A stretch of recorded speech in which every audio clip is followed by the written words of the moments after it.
Karena ternyata segala sesuatu itu ada di sisi Allah, maka mintalah kepada Allah Subhanahu wa ta'ala. Kayak ada orang yang menghafal Quran mengandalkan kecerdasannya. Beda dengan yang menghafal Al-Quran mengandalkan iman kepada Allah Subhanahu wa ta'ala. Karena ilmu di dalam Islam tidak disimpan di dalam pikiran dan kepala kita, tapi ilmu di dalam Islam itu disimpan di dalam hati. Al-fiqhu fiqhul qulub.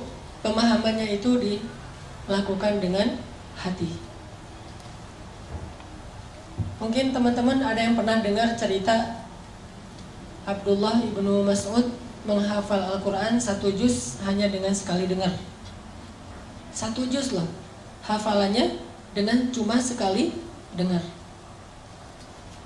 Surat apa di Al-Quran yang paling panjang turunnya sekaligus? Panjang 1 juz dan turunnya sekaligus. Ada yang tahu? Surat Al-An'am. Surat Al-An'am itu panjangnya sekitar 11 lembar, 1 juz lebih 1 lembar. Dan itu turunnya sekaligus, beda dengan surat Al-Baqarah. Kalau Al-Baqarah panjang 2 juz setengah, tapi turunnya nyicil, berangsur-angsur.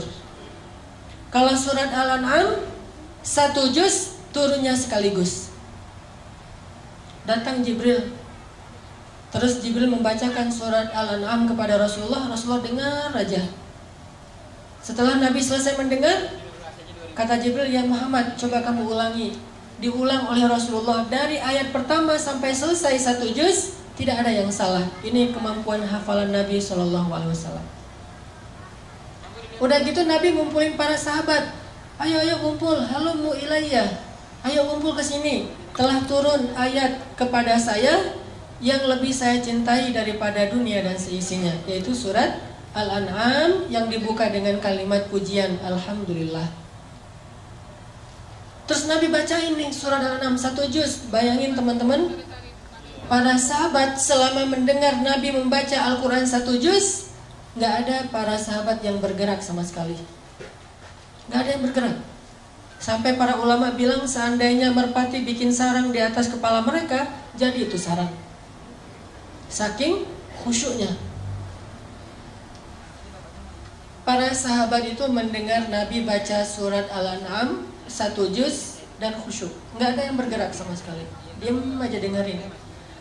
Lalu ketika Nabi selesai membaca Al-An'am 1 juz, seorang sahabat yang bernama Abdullah ibnu Mas'ud berdiri mengatakan, ya Rasulullah, saya sudah hafal surat itu. Coba, 1 kali dengar langsung hafal. Cuman tawadunya Rasul, hebatnya Rasulullah itu, Rasulullah nggak bilang, emang kamu doang? Saya juga bisa kayak gitu. Rasulullah ngomong kayak gitu. Padahal Rasulullah juga dari Jibril hafalnya sekaligus. Rasulullah malah bilang, oh gitu, coba Abdullah kamu baca. Lalu Abdullah pun mengulang surat Al-An'am dari ayat pertama sampai selesai 1 juz. Tidak ada 1 huruf pun yang keliru. Apa yang membuat Abdullah mudah dalam menghafal Quran? Ternyata bukan karena Abdullah lebih pintar dari yang lain. Standar, semua orang juga punya kelebihan. Allah kasih akal dan memori. Tapi Abdullah ini orang yang selalu mengandalkan Allah, yakin kepada Allah, makanya Allah mudahkan dia dalam mencari ilmu. Saya teringat kata Abdullah bin Mas'ud ketika dia awal-awal belajar Quran. Kata dia, ta'allamnal iman qablal Quran. Kami itu belajar iman dulu sebelum belajar membaca Al-Quran. Sehingga kalau kami membaca Al-Quran, iman kami bertambah. Nanti akan muncul suatu kaum yang belajar Quran sebelum belajar iman. Walaupun mereka membaca sampai 30 juz Al-Quran, imannya tidak bertambah. Belajar iman sebelum belajar Quran. Apa arti belajar iman? Belajar yakin sama Allah. Nih saya nih lagi menghafal Quran. Dan Al-Quran ini adalah firman Allah, kata-kata Allah. Kalau saya pengen mudah menghafal Al-Quran, saya harus minta sama yang memiliki kata-kata ini. Pemiliknya adalah Allah SWT. Berdoa, ya Allah mudahkan saya menghafal Quran. Ya Allah mudahkan saya bertilawah Al-Quran. Allah mudahkan. Jadi bukan hanya mengandalkan kemampuan otak kita, bukan hanya mengandalkan kemampuan memori kita, tapi andalkanlah Allah dalam segala urusan kita.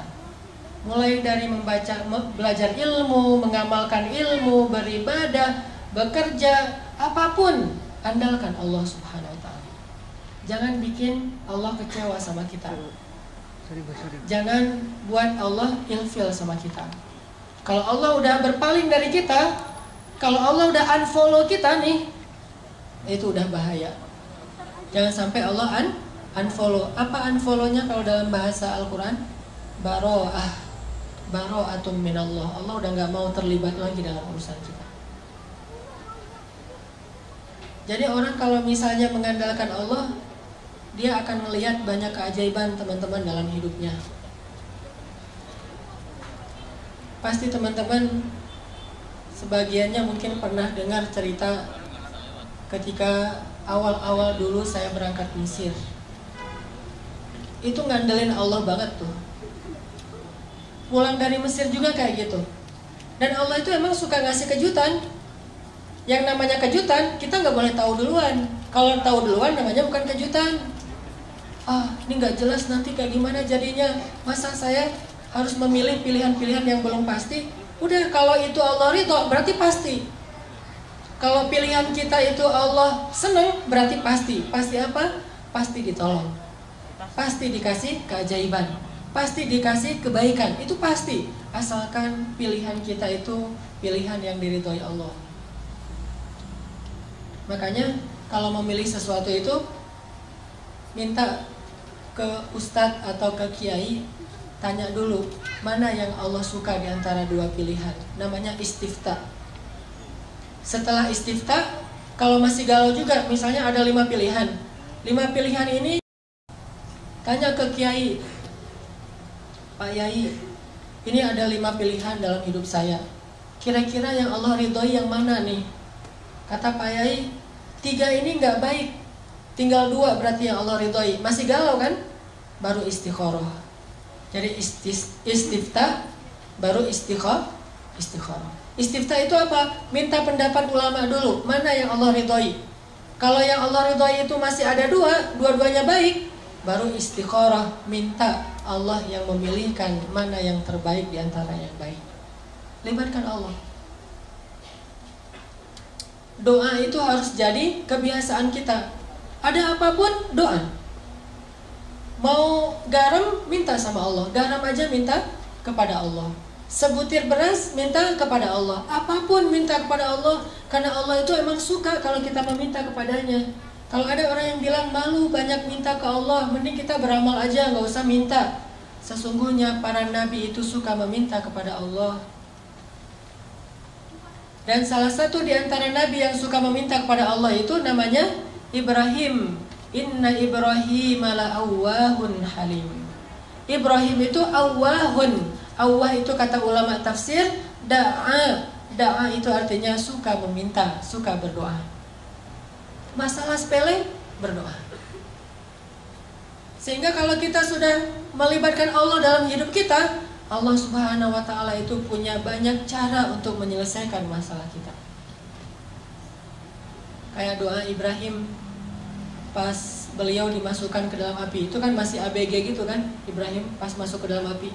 Kurang lebih usia 17 tahun. Masuk ke dalam api. Apa kata Ibrahim? Rabbi, Engkau adalah Tuhan satu-satunya di langit, dan aku adalah hamba satu-satunya di bumi yang menyembahmu. Rabbi, tolonglah aku. Aku tidak berharap kepada yang lain selain Engkau, kata Ibrahim.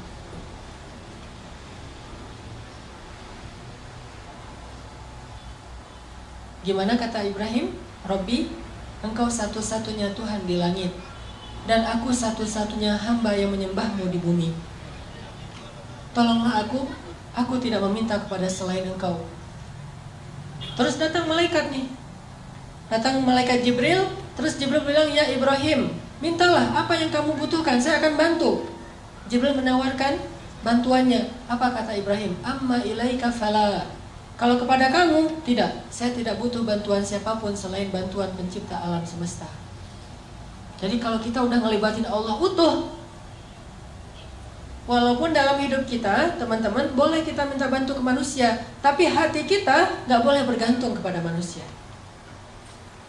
Tangan kita boleh berjabat tangan dengan orang lain, bikin akad gitu.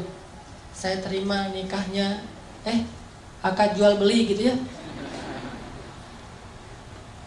Boleh kita berakad dengan manusia secara zahir, tangan kita doang nih yang boleh berakad dengan manusia, tapi hati kita nggak boleh berakad dengan manusia. Hati kita berakad dengan Allah. Hati kita yakinnya kepada Allah. Itu yang dikatakan oleh Ibrahim. Ketika Ibrahim di dalam api mau dibakar nih, Ibrahim mengatakan, Rabbi, Engkaulah Tuhan satu-satunya di langit, dan aku hamba satu-satunya di bumi yang menyembahmu pada hari ini. Tolonglah aku. Kemudian Allah berfirman, Ya nar, kuni bardan wa salaman ala Ibrahim. Wahai api, jadilah engkau sejuk dan menyelamatkan bagi Ibrahim alaihissalam. Ini kalau kita melibatkan Allah. Kalau ada yang bilang itu kan para nabi, ternyata cerita-cerita kayak gini bukan hanya terjadi kepada para nabi, terjadi kepada banyak orang soleh yang bahkan tidak disebut namanya. Terjadi kepada nabi, kepada ayah nabi, kepada ibu nabi, kepada anak nabi, kepada keturunan nabi, atau bahkan kepada pengikut nabi. Semua hamba Allah itu punya peluang yang sama untuk ditolong oleh Allah. Bukan hanya para nabi doang yang dapat pertolongan Allah. Semua ditolong oleh Allah. Atas nama hambanya pasti Allah menolong. Coba teman-teman perhatikan salah satu kisah di dalam Al-Quran. Kayak gimana Allah itu kalau nolong hambanya itu caranya agak-agak unik dan penuh dengan kejutan. Coba kita perhatiin di dalam surat Al-Qasas, surat 28. Pada punya aplikasi Quran? Coba buka surat Al-Qasas, surat 28 ayat 7. Surat Al-Qasas, surat 28 ayat 7. Saya akan tilawah dulu ayat 7 sampai ayat 13. Surat Al-Qasas ayat 7 sampai ayat 13.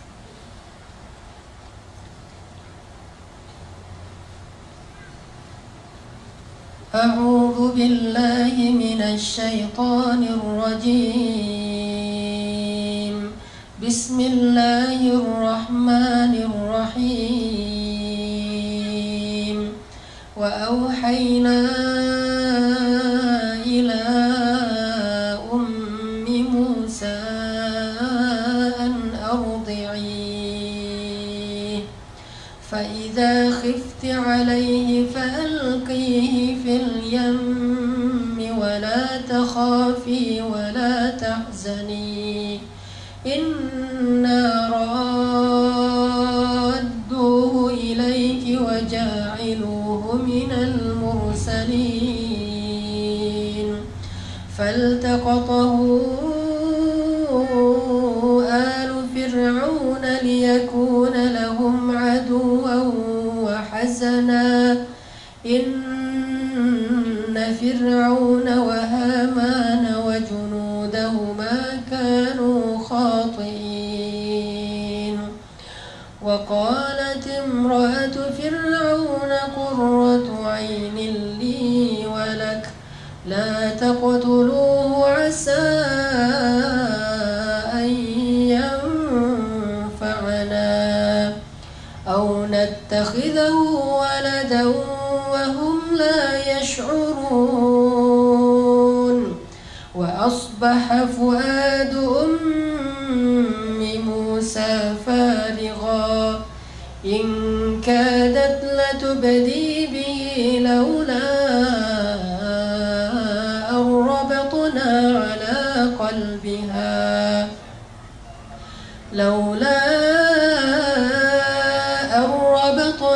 ala qalbiha litakuna minal mu'minin. Wa qalat li ukhtihi qussih fabasurat bihi an junubin wa hum la yash'urun. Wa harramna 'alayhi al-marad فقالت هل أدلكم على أهل بيت يكفلونه لكم وهم له ناصحون فرددناه إلى أمه كي تقر عينها ولا تحزن ولتعلم أن وعد الله حق ولكن أكثرهم لا يعلمون. Sadaqallahul Azim. Teman-teman yang dirahmati Allah Subhanahu wa taala. Jadi ceritanya itu kita tahu kalau Fir'aun bikin peraturan, orang-orang Bani Israel itu nggak boleh ngelahirin anak laki-laki. Kalau ada bayi laki-laki yang lahir dari suku Bani Israel atau suku budak waktu itu akan langsung dibunuh oleh Fir'aun. Sebab Fir'aun bermimpi nanti akan muncul laki-laki Bani Israel yang akan menggulingkan kekuasaan Fir'aun. Diberlakukanlah peraturan ini. Setiap ada kelahiran diperiksa sama tentara Fir'aun, diculik, diambil paksa, kemudian dibenamkan di dalam pasir.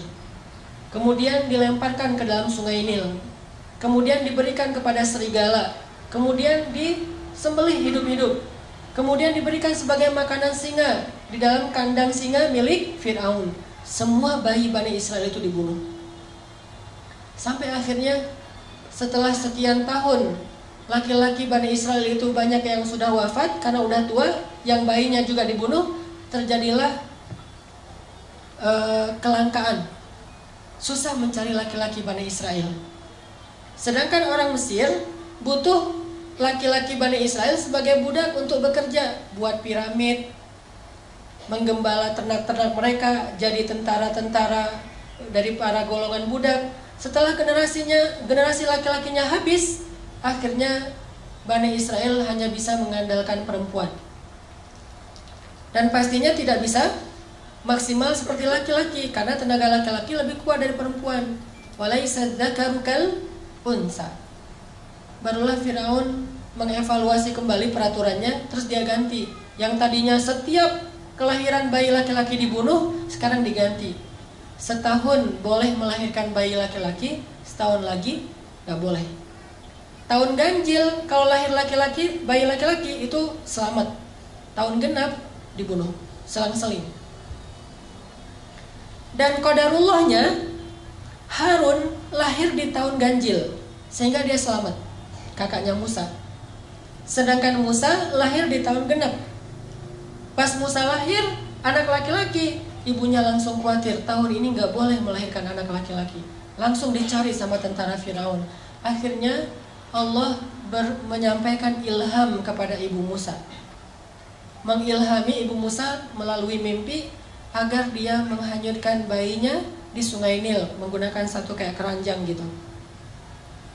Ibu Musa bingung, benarkah ini perintah Allah? Kenapa mimpi saya aneh sekali beberapa malam terakhir? Akhirnya ibu Musa nanya ke ustadz-ustadznya Bani Israel. Kalau bahasa sekarang mungkin ngejapri ustadznya ya, tapi nggak di-read gitu, nggak DM, nggak di-allow, di-follow, nggak di-follow back. Nih ibu Musa nanya kepada ustadz-ustadznya Bani Israel, ya Syekh, saya bermimpi gini, apakah benar ini perintah Allah? Kata para ulama Bani Israel, benar, ini perintah Allah. Hanyutkanlah bayimu ke sungai Nil, dan Allah berjanji akan menyelamatkannya dan mengembalikannya kepadamu. Itu janji Allah. Kalau kita mau yakin sama Allah, libatkan Allah. Walaupun caranya tuh agak-agak aneh menurut logika kita. Aneh gak sih? Bayi baru lahir, kesayangan ibunya bayi. Karena bayi Musa itu bayi yang sangat menakjubkan. Nih ya, by the way, Nabi itu semuanya keren-keren, gak ada Nabi yang gak keren. Gak usah Nabi, brand ambassador satu produk aja carinya model yang paling keren kan. Apalagi brand ambassadornya lah, langit tuh pasti orang yang paling keren tuh. Apalagi Musa. Musa itu terkenal cowok ganteng, keren. Walaupun mungkin beda dengan Yusuf. Saking gantengnya Musa, saking kerennya Musa, orang Bani Israel itu kepo. Musa itu kan kalau pakai baju selalu baju panjang, kemudian ketutup semuanya. Padahal kan tubuh laki-laki bagian mungkin sampai perut itu bukan aurat. Perutnya bukan aurat, dadanya bukan aurat, lengannya bukan aurat. Tapi Musa itu menjaga, walaupun bukan aurat, kalau untuk Musa mungkin bisa jadi aurat. Saking kerennya badan Musa. Kalau saya mungkin pas lagi tawaf umrah kan suka pakai ihram, kadang-kadang kelihatan lengannya biasa aja. Tapi kalau kelihatan lengannya Musa, itu cewek-cewek, keren Musa, tubuhnya keren banget gitu. Sehingga Musa tuh kalau pakai baju selalu baju panjang. Sampai Bani Israel saking keponya sama Musa, mereka fitnah Musa dengan bilang, tahu nggak kenapa Musa itu pakai baju panjang terus? Nggak pernah kelihatan lengannya, apalagi badannya nggak pernah kelihatan. Kenapa? Karena tubuh Musa itu banyak kudis katanya. Banyak penyakit kulit katanya. Posting di mana-mana, viral. Jadi diomongin di antara Bani Israel, Musa penyakit kulit, hashtag posting. Direpost sama Bani Israel. Karena udah viral, semua orang ngomongin fitnah terhadap Musa, akhirnya Allah Subhanahu wa Ta'ala menunjukkan pembelaannya kepada Musa. Itu nanti disebutin di akhir surat Al-Ahzab. Suatu hari Musa lagi mandi di sebuah kayak sumur gitu, sumur tertutup. Musa lagi mandi di situ, bajunya ditaruh di atas batu. Jadi buka baju, taruh di atas batu, hanya pakai celana mandi. Ternyata diam-diam batu itu pindah. Allah yang suruh, batu pindah loh. Oh ya, pindah dia. Batunya pindah. Pas Nabi Musa beres mandi, cari-cari bajunya mana nih? Ternyata batunya udah pindah. Dideketin sama Musa. Gak bisa diraih karena Nabi Musa gak pakai baju, hanya pakai celana. Akhirnya Nabi Musa pakai galah gitu, ngambil bajunya di atas batu. Ternyata pas mau diambil pakai galah, batunya lari. Ini luar biasa, dan ini kisah nyata disebutkan di Al-Ahzab. Dan tafsirnya juga demikian. Batunya lari tuh. Pas batunya lari, Musa kan bingung, akhirnya mengejar batu. Thawbi hajar, bajuku dibawa lari batu, bajuku dibawa lari batu. Ngejar aja. Terus kejar-kejaran, batu Musa. Kemana larinya si batu? Larinya ke pasarnya Bani Israel. Jadi anak-anak Bani Israel lagi main skate gitu, batunya lewat. Kirain tadi itu obstacle buat nge-trick sama anak-anak skate. Lagi pada main BMX-nya, lagi bani ban gitu, lagi pengen nge-trick, lewat batu. Ada anak-anak Bani Israel lagi nongkrong gitu, lagi ngopi-ngopi, batu lewat, Musa lewat. Heran, semuanya ngelihat tubuh Musa yang gagah. Sengaja tuh Allah berfirman ke batu supaya larinya di antara orang ramai. Tempat mainnya anak muda, nanti di alun-alunnya Bani Israel, pokoknya keliling aja, keliling kota. Jadi Musa jadi kayak indoor runners gitu, keliling sambil lari dengan tubuhnya yang keren, sehingga Bani Israel semuanya, lo bawa HP nggak? Ambil kamera. Jadi trending topik, Musa ternyata tubuhnya keren banget. Baru berhenti di tengah pasarnya Bani Israel. Pas batu itu berhenti di tengah pasar Bani Israel, Musa datang langsung ngambil baju, pakai, dan Musa marah kepada batu itu, dipukul oleh Musa dengan 3 pukulan, hancurlah batu itu. Musa itu terkenal nabi yang sangat kuat. Bayangin, saking kuatnya Musa, kakaknya aja Harun ditarik di janggutnya, dibanting. Musa. Malaikat turun, kan malaikat kalau ketemu nabi itu rata-rata menjelma sebagai laki-laki ya. Turun tiba-tiba ada laki-laki di sebelah Nabi Musa, ditonjok. Buta mata malaikat. Naik ke Allah, ya Allah mata saya, kenapa ditonjok Musa? Sembuh, turun lagi, ya Musa saya malaikat. Oh kirain tadi begal gitu mau. Musa itu terkenal nabi yang sangat kuat. Dan ketika Musa masih bayi, namanya bayi nabi tuh, jangankan bayi nabi, bayi orang biasa aja kan lucu gitu. Semua orang sayang kepada dia, Allah kasih rasa kasih sayang kepada seorang bayi, apalagi bayi nabi. Dan nabinya Musa pula yang memang luar biasa fisiknya, sehingga ibunya gak tega mau menghanyutkan bayinya. Tapi ini perintah Allah, dan yakinlah sama Allah, Allah pasti akan ngembaliin bayimu, gak akan celaka. Ini ujian buat keluarga Musa. ibu Musa itu ibu yang sangat beruntung, punya 2 anak laki-laki, dua-duanya nabi, Harun dan Musa. Kalau yang lain tidak ada ibu yang punya 2 anak laki-laki, dua-duanya nabi. Yang ada ayah kayak Ibrahim, Ishak dan Ismail. Akhirnya setelah meyakinkan istisyarah, minta pendapat ulama, minta pendapat keluarga, minta pendapat suami, mantap nih hati ibu Musa. Ya udah deh, kalau emang ini cara satu-satunya untuk nyelamatin bayi saya dan ini perintah Allah, saya lakukan karena Allah. Dihanyutkan ke Sungai Nil. Pakai keranjang gitu ditutup. Terus pas udah hanyut, ibu Musa nggak tega. Aduh, bayi saya tapi dibawa kemana ini sama arus air? Bisa ke Sudan kan? Nil tuh membelah 2 negara, Mesir dan Sudan. Jadi lintas negara nih. Bisa jadi Musa nanti ketemunya di Sudan. Kayak di kampung saya dulu pas terjadi tsunami di Aceh. Kan ada orang yang hanyut sampai ditemukannya di pulau seberang. Terus ketemu lagi sama keluarganya setelah 10 tahun. Baru ketemu 2014. Jadi 2004 terjadi tsunami, 2014 baru ketemu keluarganya karena dia udah sekolah, kalau nggak salah udah kuliah gitu.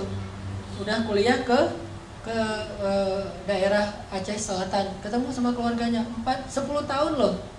Tak kuliah, tak SMA gitu pokoknya. Musa bisa aja hanyutnya sampai ke Sudan.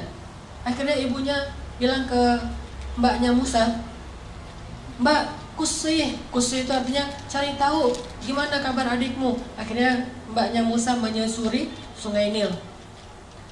Dan perhatikan teman-teman, Allah punya rencana dan rencana Allah itu sebaik-baik rencana. Musa itu kan dihanyutkan ke Sungai Nil menghindari Firaun kan?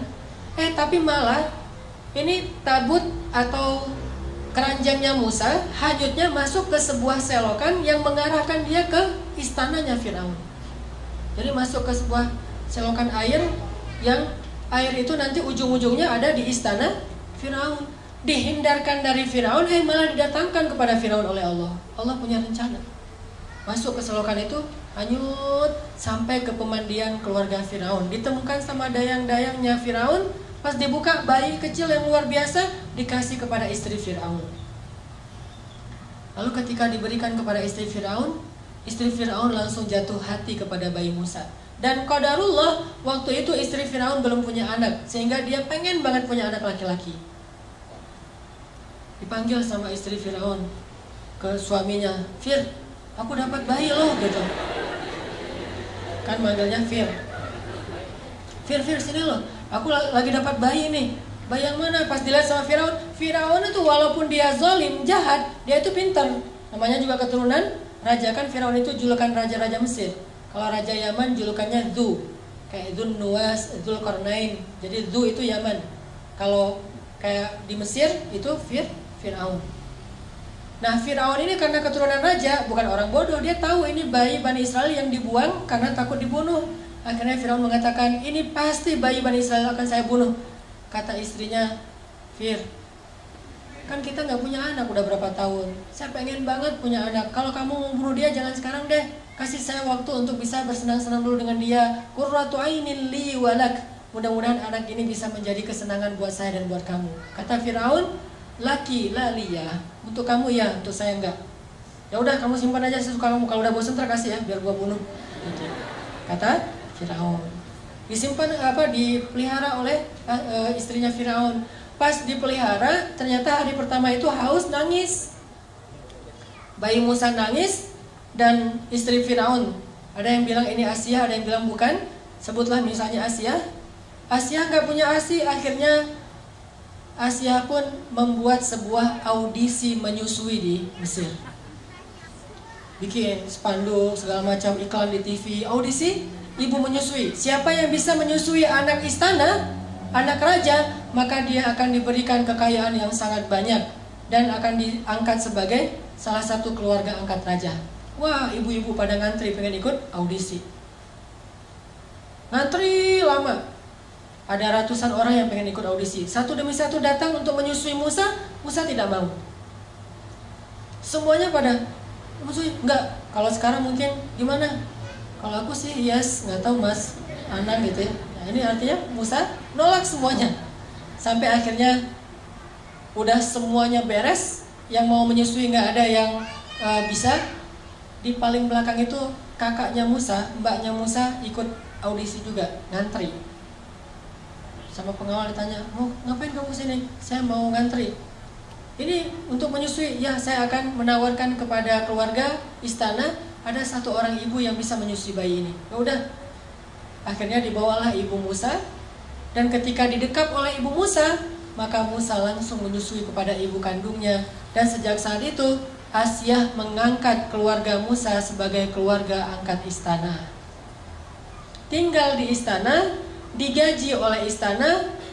Bahkan bukan hanya ibunya yang tinggal di istana, ayahnya Musa, mbaknya Musa, kakaknya Musa yang Harun, sekeluarga besar itu tinggal di istana semuanya, dan digaji pula oleh istana.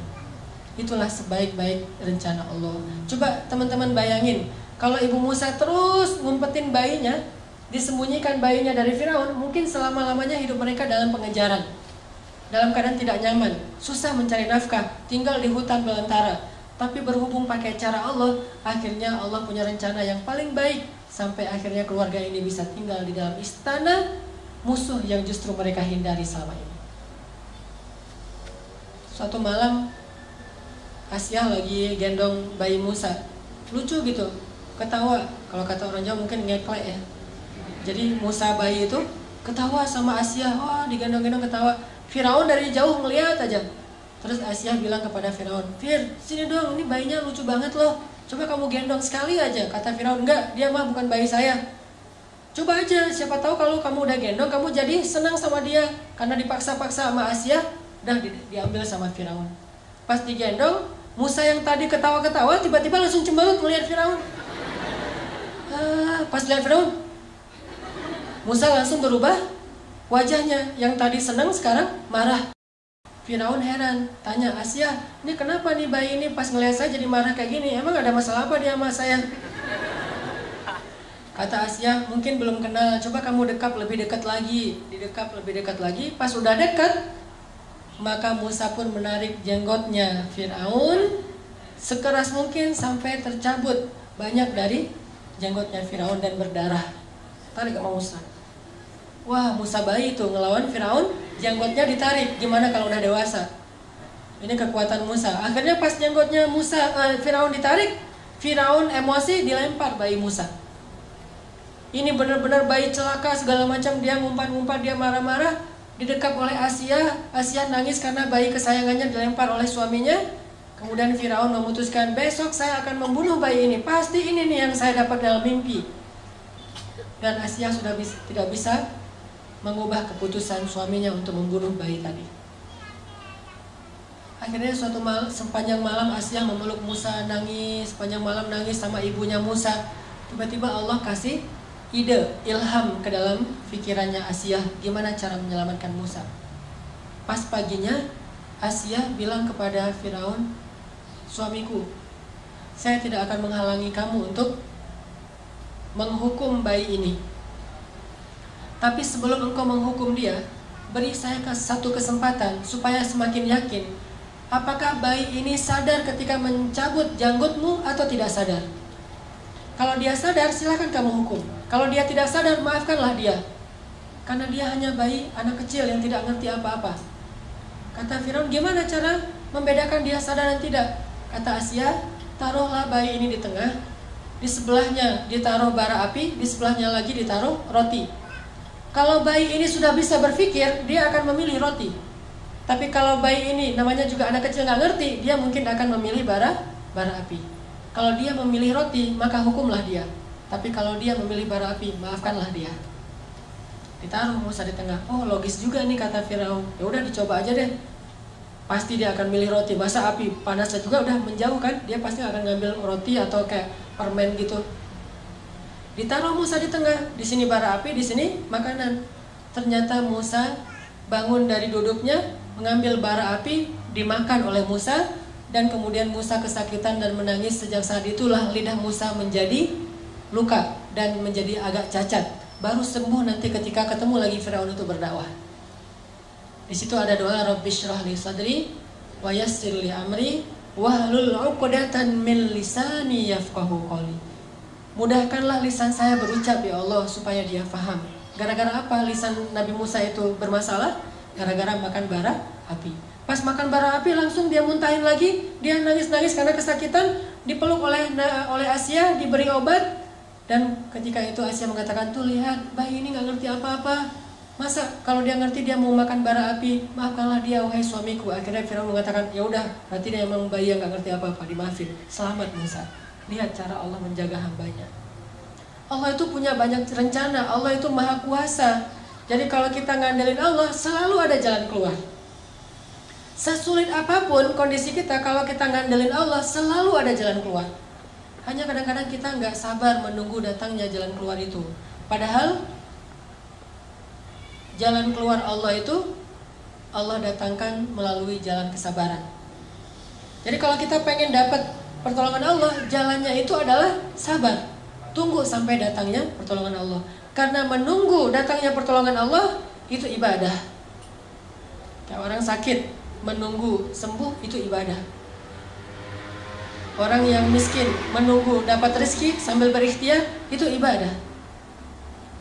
Jomblo menunggu ada yang datang, terutama yang perempuan nih, nunggu ada yang datang ke rumahnya ngetuk pintu dan melamar dia, itu adalah ibadah. Tapi pengennya sih ibadahnya jangan lama-lama ya, cepat ada yang datang gitu. Karena pengen beribadah yang lain, bukan hanya ibadah menunggu, tapi ibadah mencintai, ibadah suami istri. Artinya libatkan Allah dalam hidup kita, libatkan Allah dalam masalah kita, libatkan Allah dalam segala urusan kita.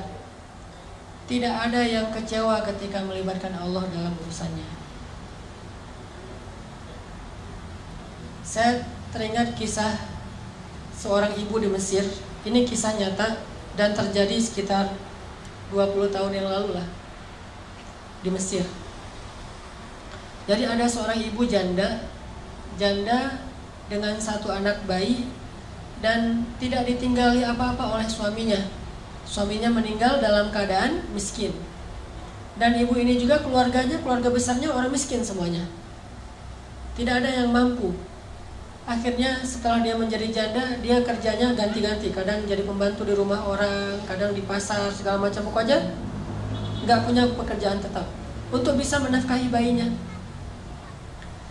Baru sekitar sebulan ditinggalkan suaminya, bayinya sakit keras, panas tinggi. Panas luar biasa. Terus panas tinggi, mau dibawa ke rumah sakit, nggak punya biaya, beli obat aja nggak ada duit, makan aja belum hari itu. Hanya dikasih minum air putih, dikompres, kasih minum air putih, dikompres, sambil menangis. Bayinya terus menangis panjang hari, sampai malam hari bayinya berhenti menangis karena sudah lelah. Capek seharian nangis, akhirnya ketiduran. Bayinya tidur. Ketika bayinya tidur, jam 12 malam, ibu ini dalam keadaan bingung. Beliau kemudian berwudu, kemudian sholat 2 rakaat.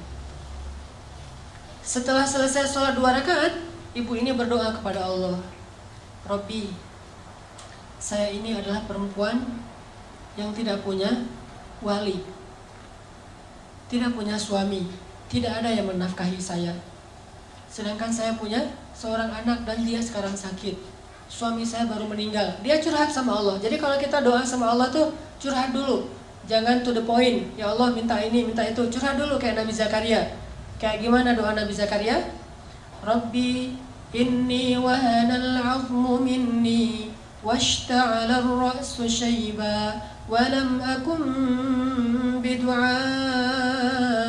rabbi syaqiyya. Rabbi, tulang saya sudah lemah, rambut saya sudah putih. Curhat dulu masalah kita apa. Dia curhat kepada Allah tentang masalahnya. Dia gak punya uang untuk beli obat, gak punya nafkah, bahkan hari ini makan juga belum. Terus dia bilang di akhir doanya, Rabbi, aku pasrahkan hidupku ini kepadamu. Aku serahkan urusan masalahku ini kepadamu. Berilah jalan keluar kepadaku dan anakku, wahai Allah. Dia berdoa kepada Allah, minta diberikan jalan keluar. Akhirnya pas habis berdoa, tiba-tiba ada orang yang ketuk pintu rumahnya. Assalamualaikum. Dibukain pintu seorang laki-laki. Assalamualaikum, mana anakmu yang sakit? Saya seorang dokter, mana anakmu yang sakit?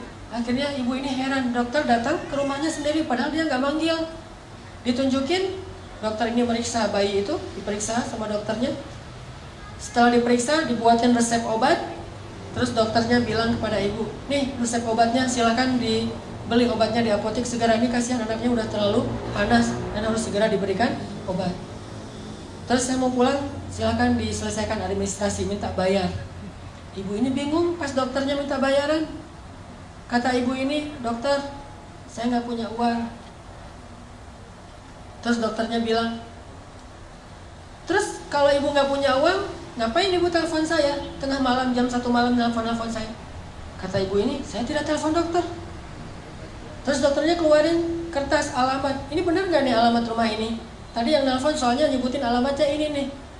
Kata ibu, benar ini alamat rumah saya. Terus mana laki-laki yang tadi nelfon? Kata ibu ini, saya nggak punya suami, nggak ada laki-laki di rumah. Ini telepon aja ibu, nggak ada di rumah. Handphone atau telepon rumah nggak ada. Baru dokter ini curiga. Terus siapa yang tadi menelpon dokter tengah malam jam 1? Sekitar 15 tahun yang lalu lah terjadi di Mesir. Dokter ini duduk, nanya kepada ibu, ibu sebetulnya apa yang terjadi? Apa yang terjadi tadi jam 1 malam? Ibu ini cerita kondisinya, masalah anaknya. Terus dia cerita jam 1 malam tadi dia baru telepon Allah. Dia sholat 2 rakaat, dia berdoa kepada Allah. Entah gimana ceritanya, entah malaikat, entah manusia, pokoknya Allah alam, Allah yang mendatangkan dokter itu ke rumahnya. Mendengar cerita ini, dokternya merinding, terharu. Akhirnya datang lagi periksa lebih serius lagi bayinya. Terus keluar cari obat sendiri dokternya ke apotek, datang lagi kasih obat, kemudian ngasih lagi hadiah untuk keluarga ini untuk 1 bulan. Dan sejak saat itu dokter ini suka memberikan nafkah rutin kepada keluarga ini setiap bulan. Dan kadang-kadang dipanggil ke rumah untuk bantu-bantu di rumahnya. Artinya Allah punya banyak cara untuk membantu hambanya. Panggil aja Allah SWT.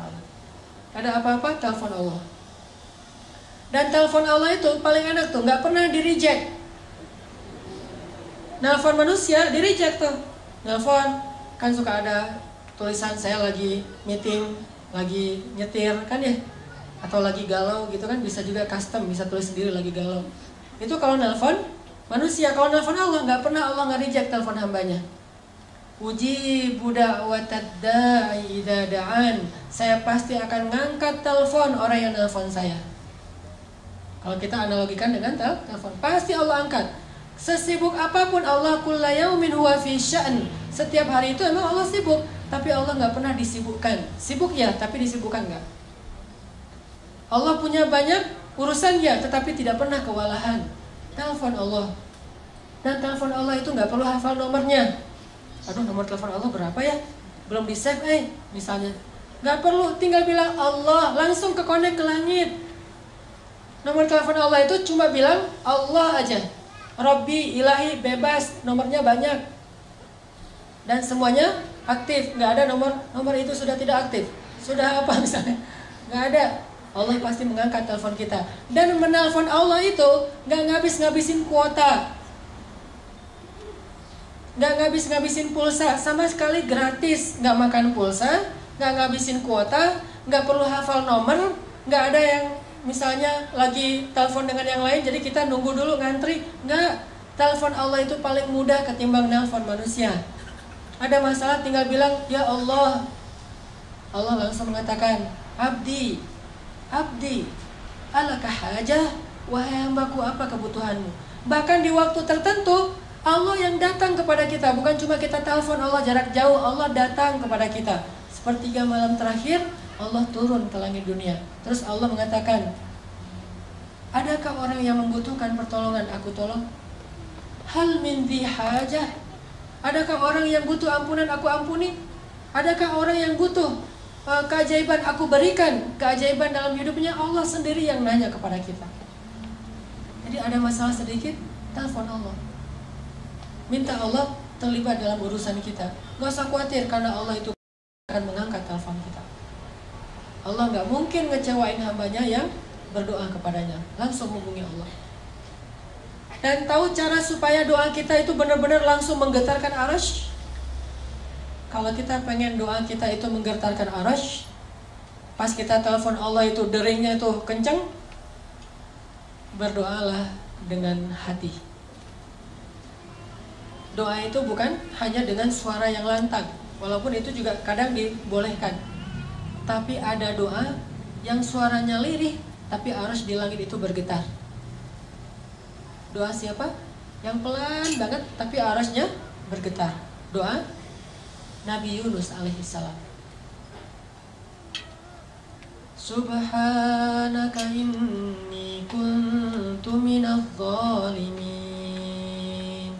La ilaha illa anta subhanak inni kuntu minadh dhalimin. Doanya pelan. Bayangin saking lirih dan pelannya doa Nabi Yunus, ikan paus yang menelan beliau aja nggak dengar kalau Nabi Yunus lagi berdoa di perutnya, nggak dengar. Jadi ikan paus tuh nggak, lagi baca apa sih lo di perut gua? Nggak, ikan pausnya aja nggak dengar apa yang dibaca oleh Nabi Yunus. Ikan-ikan yang ada di lautan itu nggak ada yang dengar apa yang diucapkan oleh Nabi Yunus. Tapi doa yang begitu lirih tersebut bisa bikin arasy bergetar.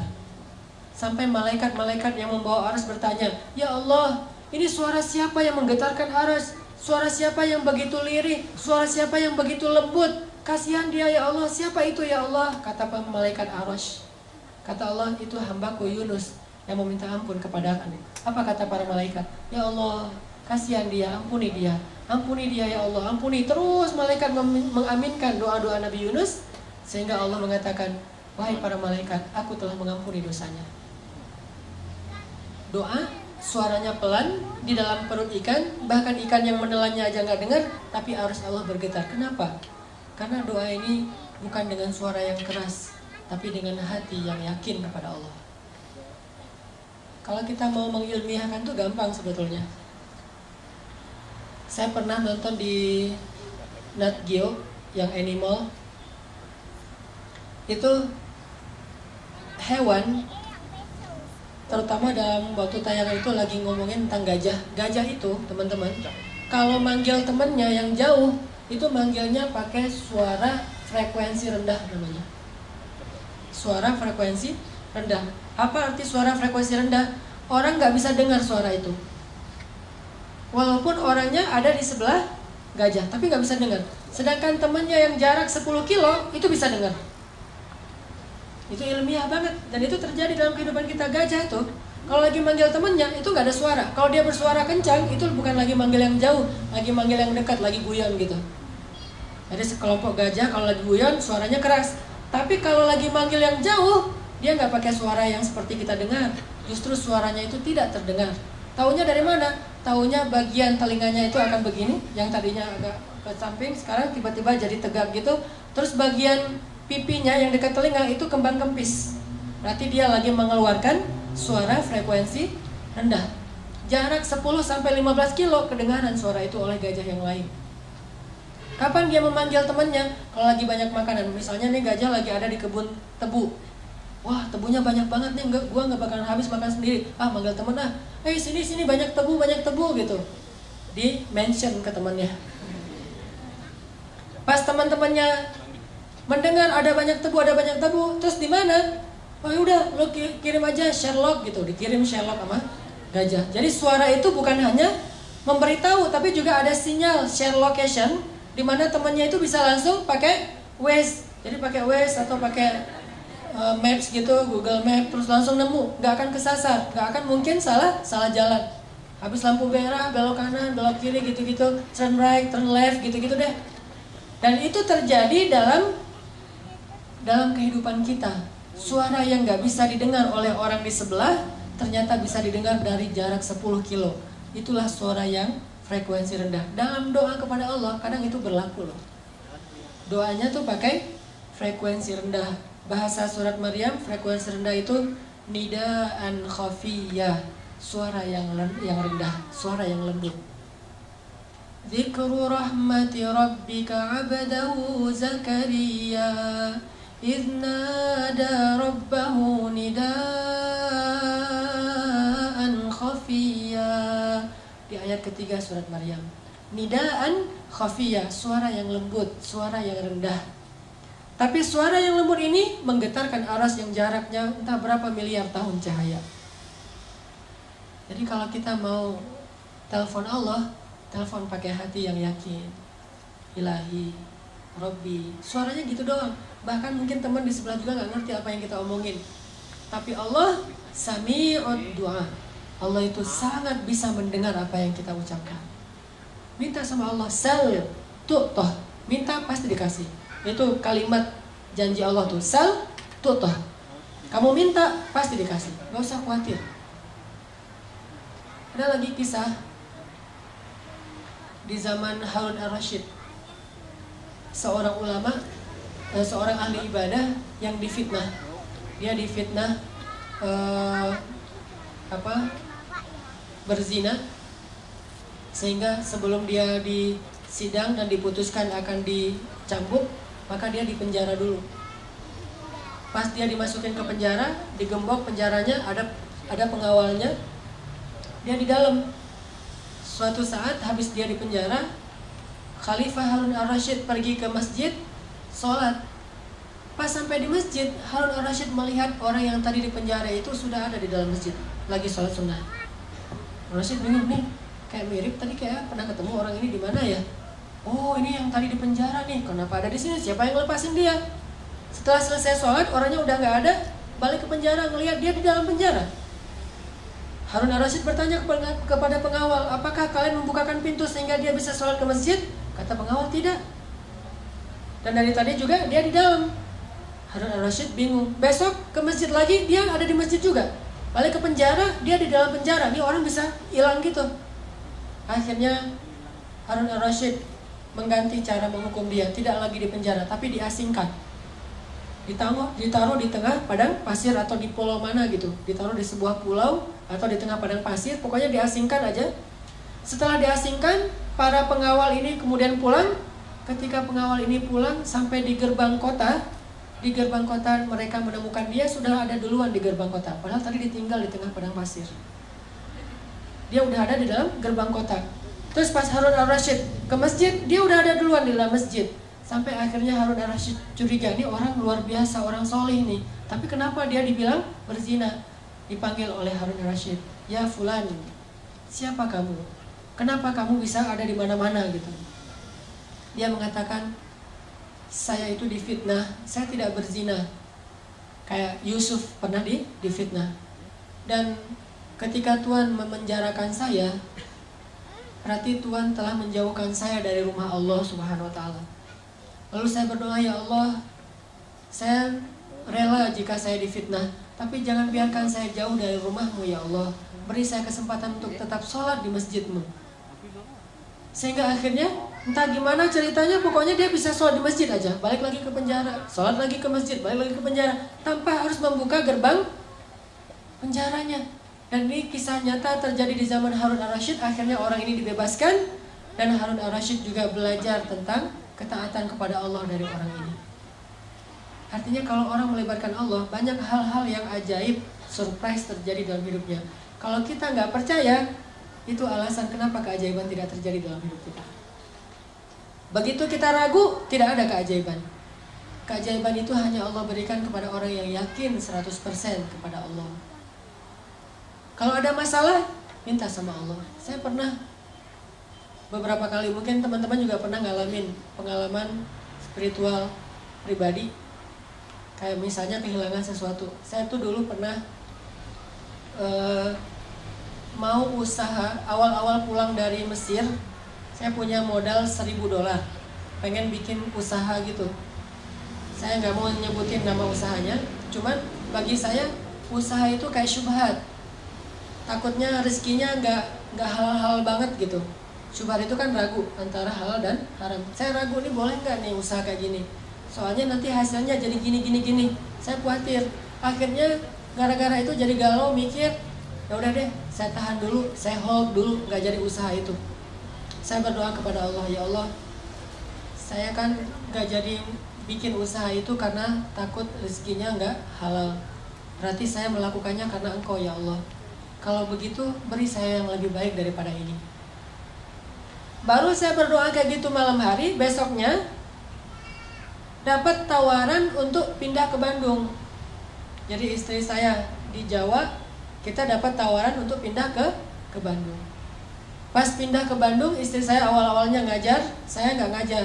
Karena emang saya awalnya nggak ada cita-cita pengen jadi dosen. Saya lebih senang yang freelance gitu.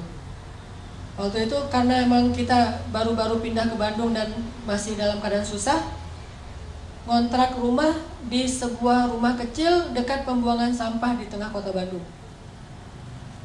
Terus saya nyari-nyari kerjaan gitu, pengen jadi guru di pesantren, saya masukin ijazah-ijazah, nggak ada yang terima. Semuanya alasannya kita udah kelebihan ustadz, jadi udah nggak butuh tambahan guru. Karena nggak bisa jadi guru, akhirnya saya nerjemahin buku. Nerjemahin buku-buku yang berbahasa Arab, saya terjemahin di rumah. Ada modal laptop, saya beli 3 juta gitu, laptop second. Terus terjemahin buku. Pas sudah selesai terjemah, saya kirim ke penerbit. Semua rata-rata jawabannya, buku ini udah pernah ada yang nerjemah, jadi nggak boleh lagi diterjemah. Wah, saya salah. Sebulan nerjemahin ternyata nggak bisa diterbitin. Akhirnya putus asa nerjemahin buku, nulis buku sendiri. Nulis, udah selesai nulis buku, nawarin ke penerbit-penerbit. Katanya ini kurang layak diterbitkan, nggak bisa diterbitin karena nggak keren tulisannya. Akhirnya kalau orang nggak mau nerbitin buku saya, kenapa nggak saya terbitin sendiri? Mulailah saya mencoba menerbitkan sendiri. Saya desain. Bayangin teman-teman, ngedesain cover buku pakai PowerPoint. Lucu kan? Harusnya kan pakai Corel Draw, pakai InDesign, ini pakai PowerPoint karena nggak bisa ngedesain. Pakai PowerPoint, pakai Word. Ya, jadi layoutnya tuh manual gitu, pakai Word gitu, terus di capture, cetak aja. Cetak 1000 buku. Udah selesai dicetak, penerbitnya nama sendiri, penulisnya sama, penulis penerbit sama aja tuh, sama sendiri. Dicetak, udah gitu nggak tahu jualan kemana. Saya kirim ke Sumatera ke teman-teman anak-anak Kairo yang udah pulang, kirim ke lewat bus-bus malam gitu, biar lebih murah. Pakai kotak Marlboro, saya angkat tuh di jalan raya tuh. Penulis buku mengangkat kardus bukunya sendiri, jadi kuli gitu. Kirim terus, udah selesai dikirim, ada yang balik, ada yang nggak balik misalnya. Terus ada book fair, Islamic book fair di Bandung. Saya coba pinjam stand salah satu penerbit Islam yang ada di Bandung. Boleh nggak saya pakai standnya sedikit aja, satu space kecil buat buku-buku saya, nanti bagi hasil. Oh boleh. Udah, saya bawa buku saya pakai baju kaos gitu, saya taruh buku di situ. Cover bukunya wajah saya tuh paling gede, kan lagi pencitraan ya, wajahnya paling gede. Bikin X-banner, X-bannernya juga wajah saya doang tuh, tulisannya dikit. Udah selesai gitu, taruh pakai X-banner, bukunya disusun jadi kayak tornado gitu, kayak piramid gitu biar orang menarik beli. Terus naik motor kan, ganti baju dulu. Tadi kan baju kuli, sekarang baju penulis. Baju penulis, ganti baju, pakai baju putih gitu. Terus pakai pulpennya juga masih pilot, taruh sini. Saya berdiri di sebelah stand saya, orang-orang nanya ini buku apa? Buku tentang tadabbur Al-Quran. Penulisnya siapa? Itu penulisnya. Oh, minta tangan. Mulai dari situ usaha buku. Dari usaha buku ganti lagi ke usaha jual beli pulsa. Waktu itu di Bandung ada 60 cabang pulsa di Bandung selama 1 tahun. Terus ganti lagi, nambah lagi ke usaha jual beli mobil second, nambah lagi ke properti walaupun kecil-kecilan, terus berkembang, baru akhirnya saya sadar ternyata benar ya, kalau kita meninggalkan sesuatu karena Allah kasih yang lebih baik daripada apa yang udah kita tinggalkan. Libatkan Allah. Mengambil sesuatu karena Allah, meninggalkan sesuatu karena Allah. Libatin aja Allah dalam segala urusan kita, pasti mudah urusan kita. Awal-awal saya di Bandung itu, ketika awal-awal merintis, anak saya lahir, saya yang jadi bidan. Anak saya lahir tuh, mau dibawa ke bidan, udah telat, udah keburu lahir. Ya udah, saya jadi bidan aja. Udah, tutup semuanya. Bernafas, wah langsung jadi bidan. Saya tarik anaknya, pas udah selesai keluar, baru bingung nih gimana mutusin plasenta. Karena nggak tahu cara mutusin plasenta, baru nelpon ambulan, dibawa sama ambulan. Kenapa kok gitu-gitu amat? Tapi saya bersyukur, alhamdulillah jadi lumayan ngirit lah biaya ngelahirin, karena bidannya nggak perlu dibayar. Segitunya, artinya kalau misalnya kita benar-benar melibatkan Allah itu, Allah emang suka ngasih kejutan-kejutan. Di Mesir saya dapat kejutan, Di Jawa saya dapat kejutan, di Bandung saya dapat kejutan. Sampai hari ini sering dapat kejutan. Ada masalah dikit, saya langsung bilang, Allahumma ajurni fi musibati wa khluf li khairan minha. Ya Allah, beri saya pahala dalam musibah ini, terus beri saya ganti yang lebih baik. Enak kan? Jadi kalau kita kehilangan sesuatu, ini pengen diganti sama Allah dengan yang lebih baik. Diputusin, alhamdulillah, ya Allah beri saya ganti yang lebih baik. Jadi kalau kita jalan sendiri-sendiri aja ya, maksudnya kita putus aja, alhamdulillah ntar Allah ganti yang lebih baik daripada kamu gitu. Artinya Allah itu kalau kita libatin nggak akan ngecewain. Saya pernah kayak dicurangin orang gitu dalam satu, namanya orang usaha kan macam-macam ya, dicuranginnya nggak gede sih, namanya juga usaha kecil, sekitar 1,5 juta. Pas dicurangin gitu, ya udah daripada rame-rame, saya udah aja diberesin, rugi 1,5 juta. Pas udah rugi saya doa, ya Allah beri saya pahala dalam musibah ini, terus beri saya ganti yang lebih baik daripadanya. Seminggu kemudian Allah kasih rezeki, sebuah usaha, sebuah proyek yang keuntungannya 15 juta, 10 kali lipat daripada yang saya rugi sebelumnya. Libatin Allah. Jadi kalau kita libatin Allah, ada masalah dikit, kita nggak langsung putus asa. Oh, gampang, kalau rugi di sini mah minta aja lagi ke Allah, ntar Allah ganti yang lebih baik. Gitu. Nggak sampai kita jadi stres mikirin sesuatu yang nggak nyaman dalam hidup kita. Udah serahin aja sama Allah. Saya pernah malam-malam, dulu saya pakai salah satu handphone tuh yang kayak saya beli kurang lebih harganya 1.200.000 lah, handphone sederhana. Malam-malam ada acara Qiyamul Lail di masjid, dan saya waktu itu telat bangun. Acara Qiyamul Lailnya jam 2, saya jam 2 baru bangun. Kan kaget tuh, jam 2 baru bangun, udah jam 2, orang-orang udah pada nunggu. Sementara jarak rumah ke masjid itu kalau malam 15 menit, lumayan, belum lagi wudhu segala macam. Kaget, saking kagetnya buru-buru handphone jatuh, pecah, udah nggak bisa dipakai. Saat itu juga saya berdoa, ya Allah beri saya pahala dalam musibah ini, beri saya ganti yang lebih baik daripadanya. Besok pagi loh, dan itu wallahi hanya berselang beberapa jam. Besok pagi diganti sama Allah dengan waktu itu Samsung Note 5 yang harganya waktu itu masih 10 juta. Diganti langsung di waktu yang sama, padahal belum selesai tuh mikirin yang tadi, tadi jatuh, kalau nggak jatuh udah ada handphone, sekarang ini minjam handphone istri dulu. Jatuh langsung Allah ganti dengan yang lebih baik, kayak gitu. Gimana caranya? Jangan selalu menerjemahkan rezeki yang tidak diduga-duga itu sedekah. Nggak selalu sedekah. Bisa juga usaha, bisa proyek, bisa apa aja lah. Yang jelas Allah ganti yang lebih baik. Libatin Allah dalam hidup kita. Kayak Ummu Salamah, begitu suaminya meninggal, Ummu Salamah doa. Dan doa ini diajarkan oleh Nabi. Ya Allah, beri saya pahala dalam musibah ini dan beri saya ganti yang lebih baik. Terus Ummu Salamah heran sendiri gitu. Loh, yang lebih baik? Siapa yang lebih baik daripada Abu Salamah? Abu Salamah itu suami yang paling ideal. Setelah selesai masa haid, datanglah Rasulullah melamar Ummu Salamah. Ternyata ini yang lebih baik daripada Abu Salamah. Gak mungkin Allah ngecewain kita.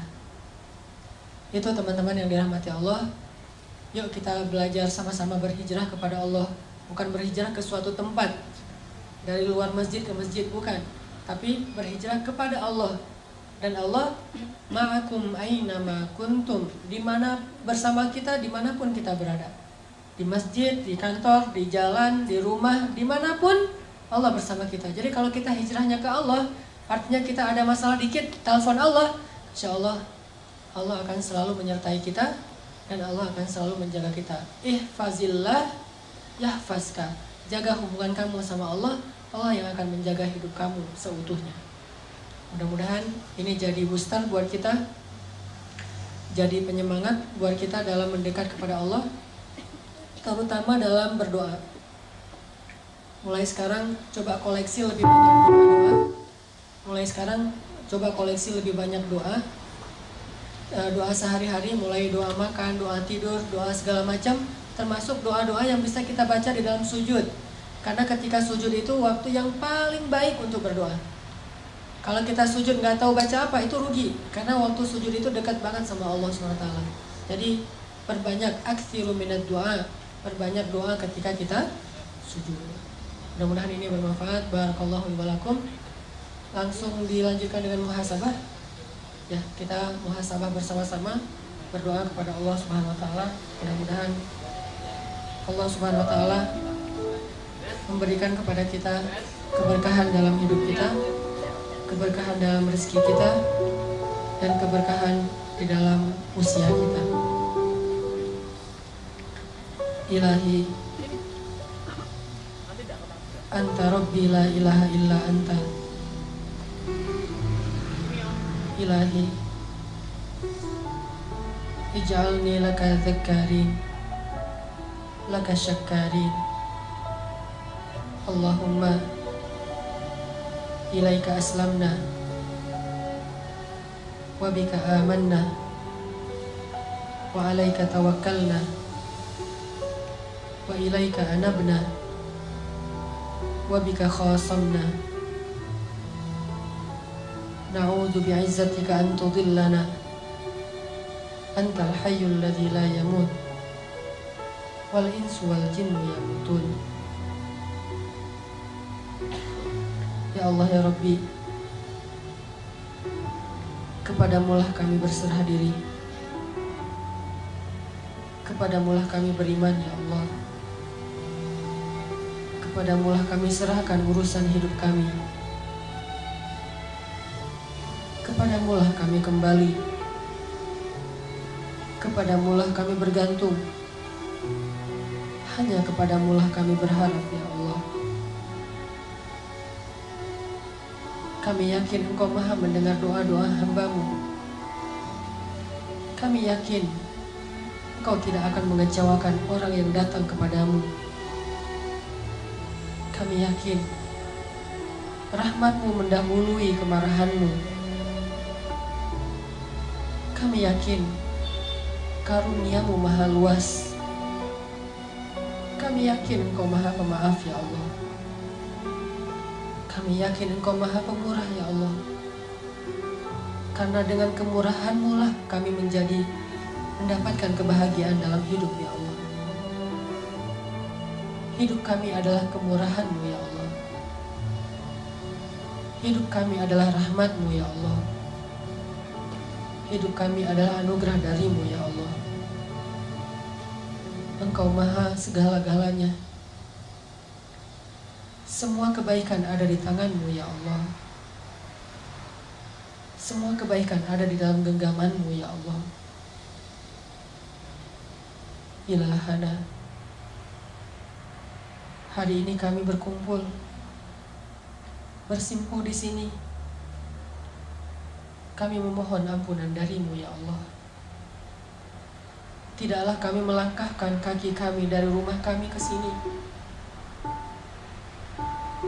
kecuali karena kami mengharapkan ridha-Mu ya Allah. Tidaklah kami melangkahkan kaki kami ke sini kecuali karena mengharapkan ampunan-Mu ya Allah. Tidaklah kami melangkahkan kaki ke sini kecuali mengharapkan rahmat-Mu ya Allah. Ampunkanlah dosa-dosa kami ya Allah. Rahmati kami ya Allah. Lindungi kami dari godaan syaitan dan hawa nafsu ya Allah. Janganlah Engkau biarkan kami kembali terjatuh di lubang yang sama ya Allah. Jangan Engkau biarkan hati kami condong kembali kepada dosa-dosa setelah Engkau beri petunjuk ya Allah. Janganlah Engkau biarkan kami kembali kepada masa lalu saat kami masih jauh dari-Mu ya Allah. Bantu kami dalam proses hijrah kami ya Allah. Bantu kami dalam perjalanan hijrah kami ya Allah. Bimbing kami ya Allah. Kuatkanlah hati dan azam kami ya Allah. Istiqomahkanlah amal kami ya Allah. Ilahana, kami memohon kepadamu ridha-Mu ya Allah, dan juga surga-Mu. Kami juga berlindung kepadamu dari kemarahan-Mu dan neraka-Mu ya Allah. Ridhoilah kami ya Allah. Golongkanlah kami termasuk ahli surga-Mu ya Allah. Jangan Engkau murka kepada kami karena dosa-dosa kami ya Allah. dan jangan pula Engkau masukkan kami ke dalam neraka-Mu ya Allah. Ilaha, ajarkan kami untuk terus beriman kepadamu. Ajarkan kami untuk terus mengerti mana yang halal dan haram dalam agamamu. Ajarkan kami cara mendekat kepadamu ya Allah. Ajarkan kepada kami ilmu yang Engkau ajarkan kepada orang-orang soleh di antara kekasih-Mu. Ilahana, beri kami ilmu yang bermanfaat. Beri kami hati yang khusyuk. Beri kami mata yang mampu menangis karena takut kepadamu. Beri kami lisan yang mampu bertutur kata dengan zikrullah, zikir kepadamu. Beri kami telinga yang senang mendengar ayat-ayat-Mu. Beri kami hati yang selalu yakin kepadamu. Tambahkanlah iman kami ya Allah. Tambahkanlah iman di dalam hati kami ya Allah. Setiap harinya, setiap kali kami duduk di dalam majelis ilmu agamamu ya Allah. Rabbana atina fid dunya hasanah wa fil akhirati hasanah wa qina adzabannar. Subhanakallahumma wa bihamdika asyhadu an la ilaha illa anta astaghfiruka wa atubu ilaik. Assalamualaikum warahmatullahi wabarakatuh.